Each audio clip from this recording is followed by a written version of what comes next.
सीना साहब, आपने मुझसे झूठ बोला कि आपका बेटा लाखों में एक है। नशे से वो बहुत दूर रहता है, लेकिन जब मैंने पता लगाया तो आपका बेटा एक ड्रग्स पेडलर है, यानी नशे का सामान बेचता है और खुद भी सारा दिन नशे में रहता है। अफवाह है ये। आंखों देखी को मैं अफवाह नहीं मान सकता। हाँ जी, नहीं, आप कोई और बिचौलिया देख लीजिए, मुझसे ये काम नहीं होगा। ठीक है जी। नमस्ते अंकल। हाँ ब्राह्मण, पानी लीजिए बेटे ना। जी। आ जाओ।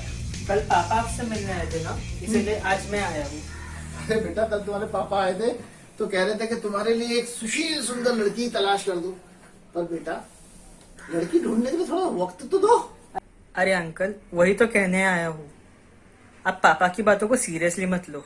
आप वक्त लो, 2-4 साल लो या उससे भी ज्यादा लो। क्या? हाँ अंकल, पापा से मत कहना, मैं किसी लड़की के साथ शादी नहीं करना चाहता। किसी लड़की से शादी करने के मूड में नहीं हो? ये हो क्या? अरे अंकल, वैसी बात नहीं है, मैं शादी के ही मूड में नहीं हूँ। अच्छा अच्छा अच्छा, सीएम या पीएम बनना चाहते हो? अरे अंकल, मैं क्या बोल रहा हूँ, मैं सीरियसली बात कर रहा हूँ और आप मजाक कर रहे हो। अच्छा चलो, सीरियसली अब ये बताओ कि तुम अभी शादी क्यों नहीं करना चाहते? क्योंकि 25-26 साल के तो तुम हो गए हो और शादी का सही समय यही होता है। बाहर कोई चक्कर है क्या? नहीं नहीं। फिर क्या वजह है, क्यों शादी नहीं करना चाहते हो? अच्छे खासे खाते पीते घर के हो, तुम्हारा जॉब भी अच्छी तरह चल रहा है, फिर वो सब तो है, पर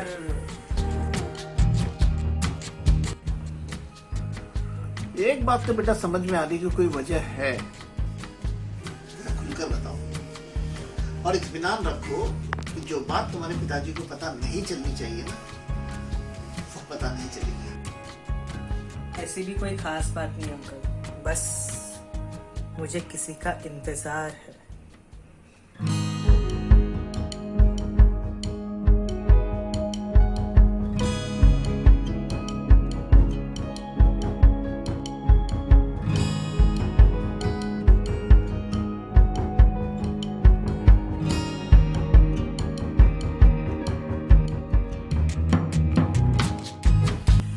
ये उम्र ही ऐसी है, इस उम्र में ये रोग लग ही जाता है। अच्छा चलो बताओ, अब इस रोग का इलाज कहाँ है? इलाज? हाँ, वो लड़की नहीं पता। क्या? हाँ, अहमदाबाद में हॉस्टल एरिया में उस पर पहली बार नजर पड़ी। फिर कभी वो किसी छत पे, किसी मॉल में या किसी गार्डन में दिखती थी। जब जब वो दिखती थी तब तब वो दिल की गहराई में उतरती थी। फिर मैंने ठान लिया, अब की बार जब वो दिखेगी तब मैं अपने दिल की बात बोल दूंगा। पर वो वापस कभी दिखी ही नहीं। क्या तुम उस लड़की का इंतजार करोगे जिस लड़की से न तुम कभी मिले हो न कभी तुमने बात की है? हाँ, क्योंकि हमेशा मुझे ऐसा लगता है कि वो मेरे आसपास है और मुझे ये यकीन है कि वो कभी ना कभी मुझे जरूर मिलेगी।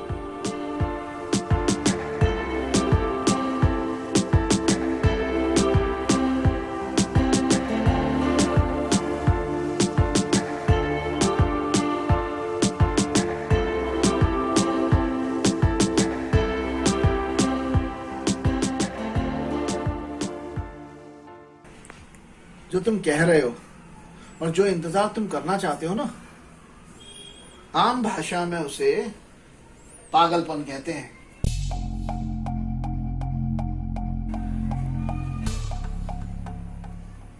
मोहब्बत भी इसी का नाम है।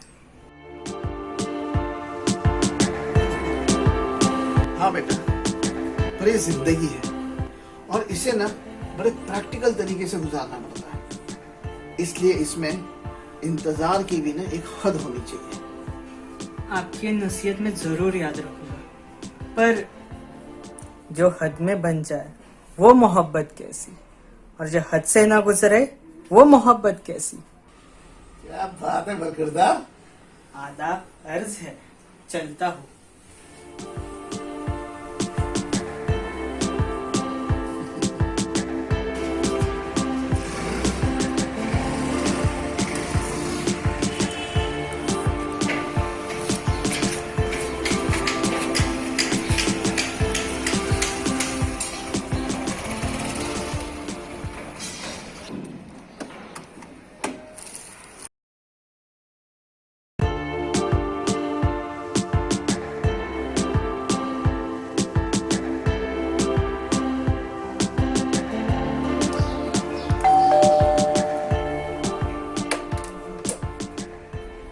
किशोर जी।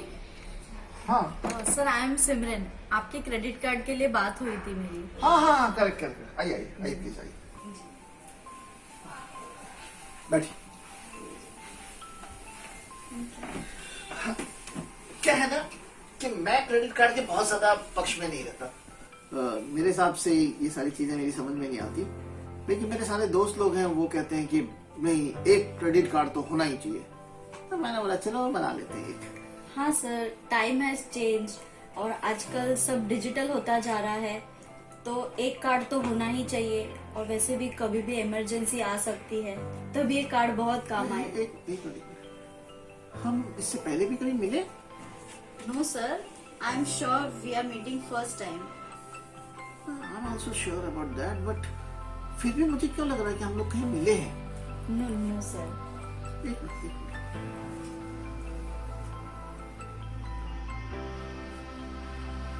Yes, I'm right. ये फोटो आपके पास कैसे? वो भी पता चल जाएगा, तो भी डिटेल देखता हूँ। हाँ, तुम्हारे माँ और पिताजी ने मुझे पिछले महीने भेजा है, क्योंकि मैं मैच मेकिंग का काम भी करता हूँ ना।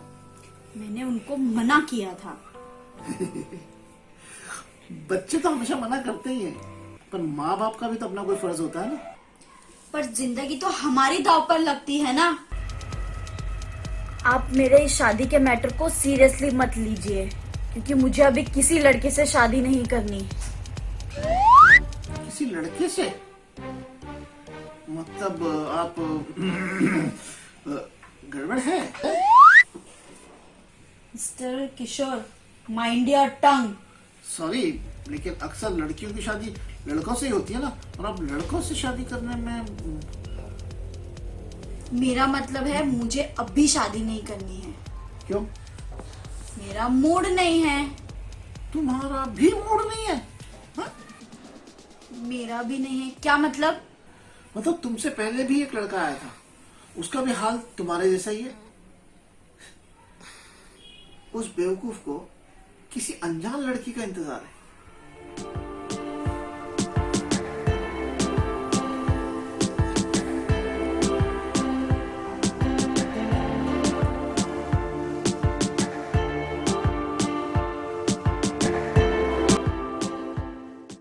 अपना हाल भी कुछ ऐसा ही है। आपने कुछ कहा? बस आप मेरे शादी के लिए अपना वक्त बर्बाद मत कीजिए। बेटा, जिंदगी जो है ना, वो सही तरीके से तब चलती है जब सारे काम सही वक्त पर हो जाते हैं। तुम्हारी भी उम्र हो गई है शादी की, इसलिए मेरे ख्याल से तुम्हें भी इस मैटर को इग्नोर नहीं करना चाहिए। या थैंक यू, मैं चलती हूँ। एक मिनट, अचानक क्या? वो इसलिए कि मैं यहाँ अपना बिजनेस करने आई थी, आपका बिजनेस बढ़ाने नहीं। Excuse me, for your kind information, ये मैच मेकिंग मेरा बिजनेस नहीं है। गवर्नमेंट का रिटायर्ड ऑफिसर हूँ, पेंशन अच्छी आती है। इसके अलावा भी कुछ इन्वेस्टमेंट्स हैं जहां से अच्छी खासी इनकम होती है। तो पैसे के लिए मैच मेकिंग या और भी कुछ भी करने की मुझे कोई जरूरत नहीं है। तो आप ये क्यों करते हैं? बस ये समझ लो कि शायद समाज की कुछ बुराइयों को कम करने का नशा है मुझमें, इसीलिए कुछ लोग मुझे पागल भी कहते हैं। उसमें से एक पागलपन ये है कि मैं सबसे कहता हूं, इंसिस्ट करता हूं उनको कि सही वक्त पर सबको शादी कर लेनी चाहिए। तुम भी इस मैटर को इग्नोर मत करो, या इसकी सही वजह बताओ।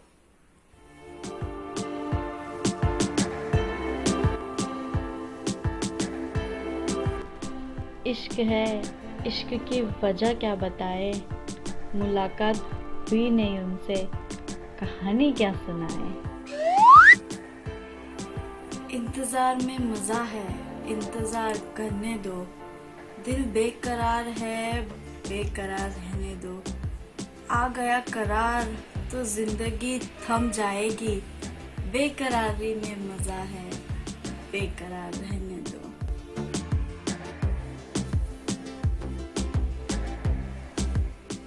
चलती हूँ।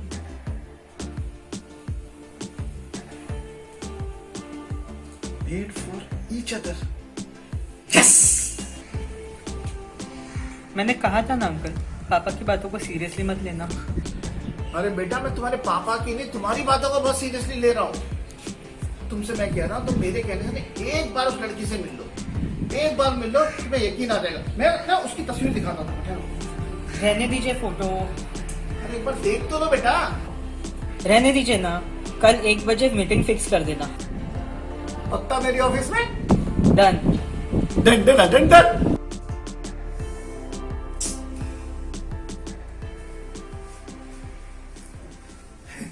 मैंने चाय रख दी, अभी बन जाएगी। अंकल, आपने इंसिस्ट किया इसलिए मैं 1 बजे आ गई। हाँ। पर अब तो 2:30 बजने वाला है। करेक्ट है, तुम सही बोल रही हो, लेकिन उसने ये जो टाइम है ना मिलने का, खुद दिया हुआ है, इसलिए वो नहीं आया, ऐसा हो नहीं सकता। और वैसे भी वो मेरे दोस्त का बेटा है, तो मुझे गच्चा नहीं दे सकता वो। और अगर फिर भी उसने ऐसा किया ना, तो मैं उसके पापा को नाम बोल दूंगा। लो, जो आने वाला है उसका फोन तो आ ही गया, वो भी आ ही जाएगा। हाँ हेलो। सॉरी अंकल, आज बॉस सिर पर आके बैठ गया, नहीं आ पाऊंगा। अरे ये क्या कह रहे हो भाई, लड़की के सामने मेरी पतलून उतर जाएगी। पतलून? अरे मतलब इज्जत यार, समझा करो। सॉरी अंकल, बुरी तरह से फंस गया हो। अरे कुछ तो जुगाड़ बिठाओ, कुछ करो। एक काम करो, उस लड़की को फोन दो। किसको? उस लड़की को। लड़की? तुमसे बात करना चाहता है? मुझसे? क्यों?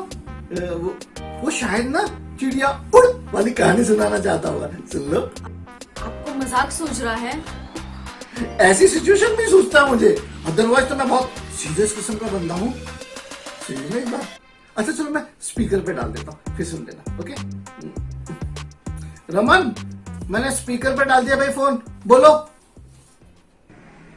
सॉरी, अंकल ने बताया था कि आप भी जॉब करते हो, तो यू कैन अंडरस्टैंड, कभी कभी हम अनचाहे ऑफिस में फंस जाते हैं।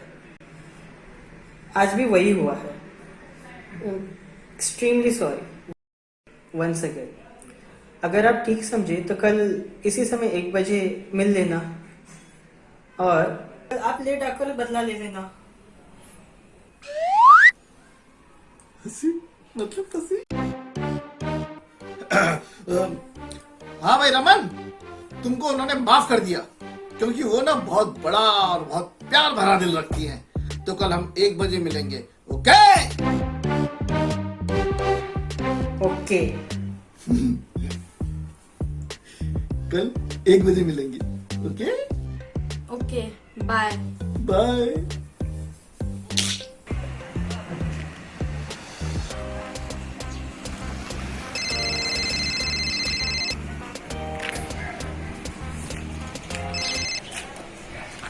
हाँ अंकल, ऑन दी वे हूँ, आज ठीक टाइम पे पहुंच जाऊंगा।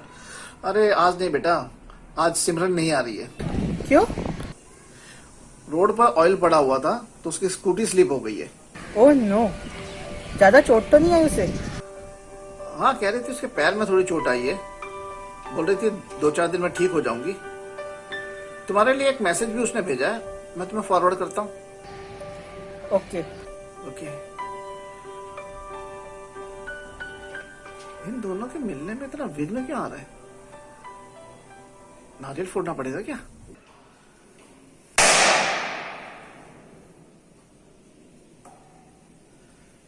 भगवान, इस बार इन दोनों को जरूर मिलवा देना।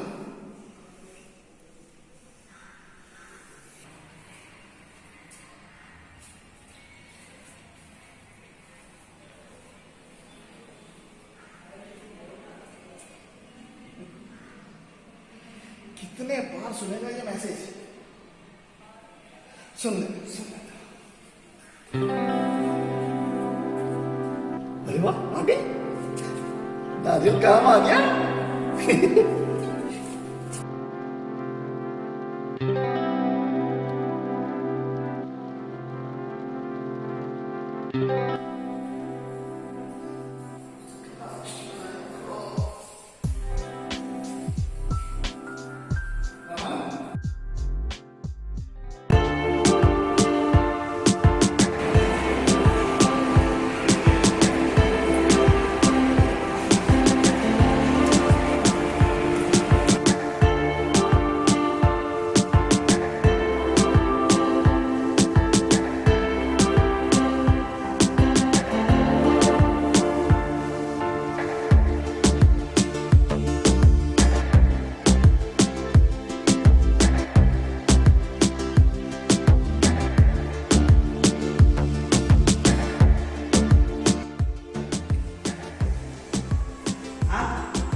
और ये सिमरन। हो गया इधर। मंगवा लो अंकल, अब शहनाई और मृदंग। अच्छा, हाँ, आप ही ने कहा कि जिंदगी में हर काम सही समय पर हो जाना चाहिए। हाँ बेटा, ये कहा तो था, लेकिन सही तरीके से भी होना चाहिए। क्या मतलब? तुम लोगों की शादी होगी, लेकिन 6 महीने के बाद। क्या? हाँ, परसों होंगे तुम दोनों के मेडिकल टेस्ट। Medical test? हाँ, मैंने कहा था ना, मेरी मैच मेकिंग की वजह कुछ और है, और इसीलिए कुछ लोग मुझे पागल भी कहते हैं। ऐसी बातें करेंगे तो पागल ही कहेंगे। क्या ना, तो मैं उनकी बातों पर ध्यान ही नहीं देता। मैं कॉन्सेंट्रेट करता हूँ कि जो रिश्ते मैं करवाऊँ ना, वो रिश्ते होने के बाद उनकी जिंदगी आबाद हो जाए, बर्बाद नहीं। क्या मतलब? अब समझ लो कि कल तुम्हारी शादी हो जाती है और 3 महीने बाद तुम लोगों को पता चलता है कि तुम दोनों में से किसी को कोई लाइलाज बीमारी है, तुम्हें या तुम्हें, और साल भर के बाद में तुम रंडवा हो जाओ या तुम विधवा, तो क्या कह रहे हैं आप? अजीब है ना, पर हकीकत है ये। मैंने अपनी जिंदगी में बेटा कई बच्चों की जिंदगी इसी तरह बर्बाद होती हुई देखी है, और स्पेशली लड़कियों की।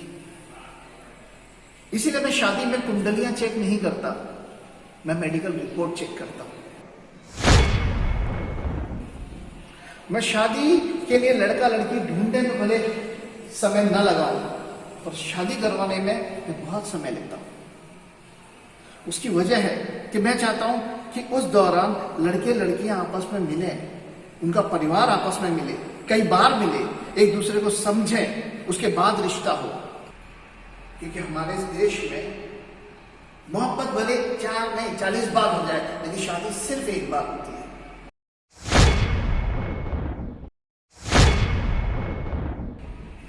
और वो निभानी भी पड़ती है।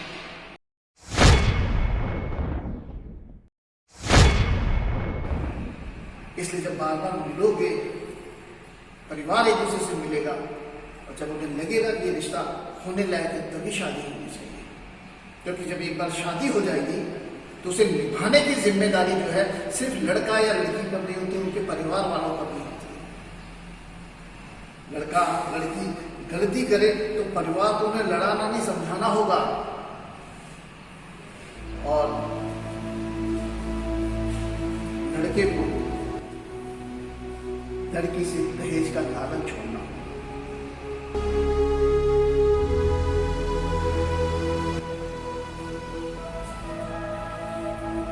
और लड़की ये वचन दे मुझे कि उसके घर से कभी कोई वृद्धाश्रम नहीं जाएगा।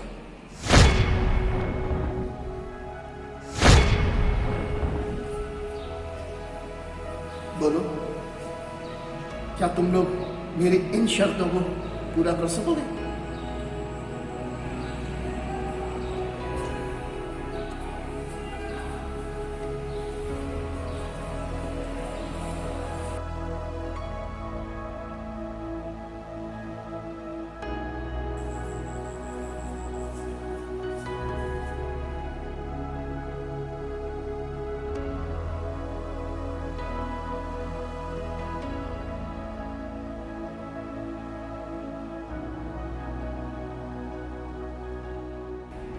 अंकल,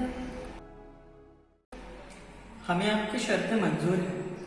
ये शर्तें जरूर आपकी है, पर मांग इंसानियत की है।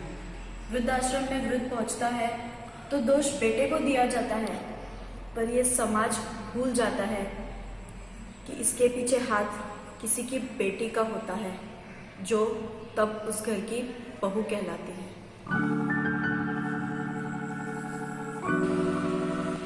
बेटा, मुझे बड़ी खुशी हुई कि तुम लोगों ने मेरी बात को सही तरीके से समझा।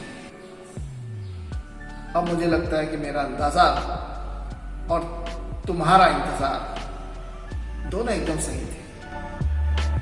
तुम दोनों मेड फॉर ईच अदर हो।